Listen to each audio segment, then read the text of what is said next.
In this video, you are going to learn 3 strategies that are going to help you turn appointments into closed business. Hi, my name is Andy Neary, CEO and founder of Complete Game Consulting, where we are on a mission to help 25,000 insurance professionals sell their first $250,000 of an insurance. And in this video, you're going to learn how to convert those discovery calls into clients. You see, one of the biggest challenges insurance producers have is closing business. They're booking appointments, they're getting discovery calls on the calendar, but they're just not going anywhere. In this video, we're going to help you fix that. In my previous video, I talked about how you can be booking more appointments by shifting your energy towards prospecting. Now, we're going to take those appointments and we're going to turn them into closed business by sharing 3 strategies you can execute throughout the sales process that are going to help you be more effective. Now, I'm going to warn you, I'm not teaching any secret closing tactic. I'm not teaching some secret script in your proposals that always convert clients. No, I'm teaching you 3 high-level strategies that actually work. The first strategy is how you bring confidence into the discovery call. One of the best strategies we teach our clients is how to sell with exclusivity. You see, when you go into a discovery call with a prospect, most of the time you go in so excited because you got an opportunity. The problem is you enter that meeting with a sense of desperation. You feel like you have to win this piece of business in order to hit your goals, and you bring that pressure to the conversation, and your prospect can sense it. They smell the desperation. They sell that you have that must-win attitude, and that's why they are not interested in moving forward. It actually turns them off. I want you to walk into these discovery meetings with more confidence. Now, confidence is very different than arrogance. Confidence is walking in, acting like you don't need the business. Confidence is walking in and saying, hey, I'm looking to work with so many new clients this year, and I'm hoping you might be one of them. Confidence is walking in, stating the obvious, saying, hey, I understand you already work with an advisor. I'm going to assume you're already happy with them, but my goal today is to learn more about you, and maybe there's an opportunity for me to earn your trust like your current advisor has. You see, the more you walk in confident, the more trust and credibility you are going to bring to that prospect. Talking about why you're the greatest thing since sliced bread, beating down the competition, and telling them about everything you can do for them actually is giving them the sense that you're desperate for the win. You don't want to do that. You want to walk in with confidence.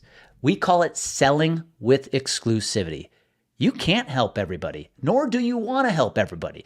You're not a fit for everybody. So walk in with that attitude and tell them who you're trying to work with and that your goal is to see if they might be one of those people.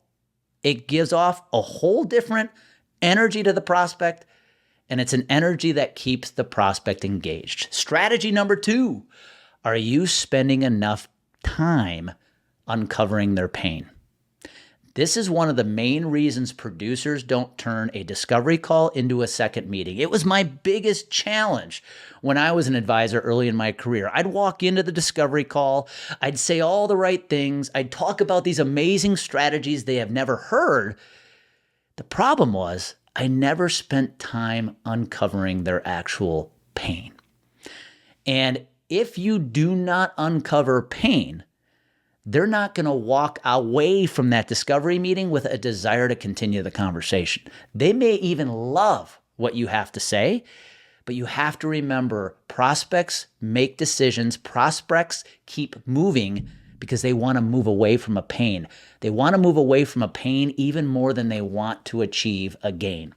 So if you focus all of your conversation on what you can do for them and all the amazing results you can create for them, but you don't spend any time uncovering their pain, it's going to be really hard for them to keep moving forward into the sales process with you.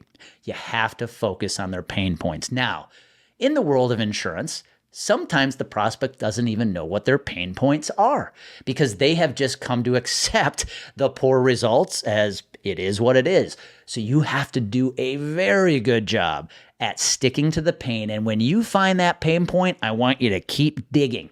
Let's get to the root cause of why they even took the meeting in the first place. The more pain you uncover, the greater the odds that they keep the conversation going. Which leads to strategy number 3. You may think you have an engaged prospect after that first meeting, but guess what? When that meeting's over, they're going to go back to their world. They're going to go back to running their business and putting out the fires that they have to put out every single day. You're no longer the most important person in their world. So you got to be persistent. The third strategic approach to an effective sales process is to be persistent. You see, yeses are the best answer you can get in sales because it means a new client. It means a second meeting. As much as we hate getting the answer no, at least it's clear. You know you don't have an opportunity. But the answer that keeps us from selling business and frustrates us more than anything is a maybe. And when a prospect isn't getting back to you, a prospect isn't clear about what they want to do next, you now are caught in the world of maybe, and you have no idea where they stand. So you have to take it upon yourself to be persistent. Your number one objective in a sales process is to help a prospect make a clear decision, whether that's a yes or a no. Maybes suck. And when maybes are hitting your sales pipeline, you are dealing with prospects who get stuck, who don't get back to you. But the problem is you're just not being persistent enough. You've got to follow up with them again and again and again. They owe you no obligation to reply or to keep moving forward. It is on you to stay persistent. And if you can't get a hold of them, if you can't get a reply, try different channels.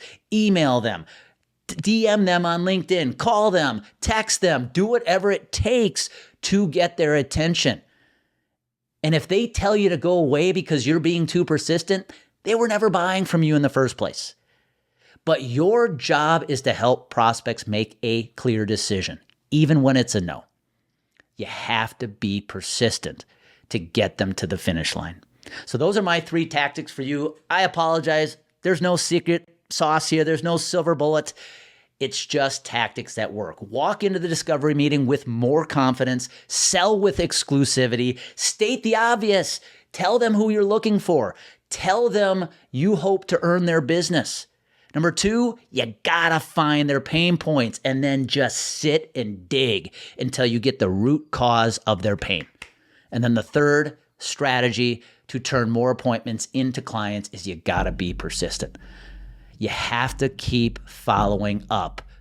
Go at it with the attitude that they're not going to get back to you right away. But if you stay persistent enough, you will turn more prospects into clients.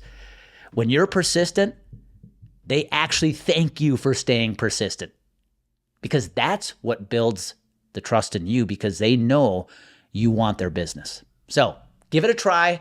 Let me know how it goes. But this is what works if you want to turn more prospects into clients. It's not about having the perfect script in the proposal. It is just about being more confident, finding the pain, and being persistent. That is what's going to help you sell more business and make more money. Be good.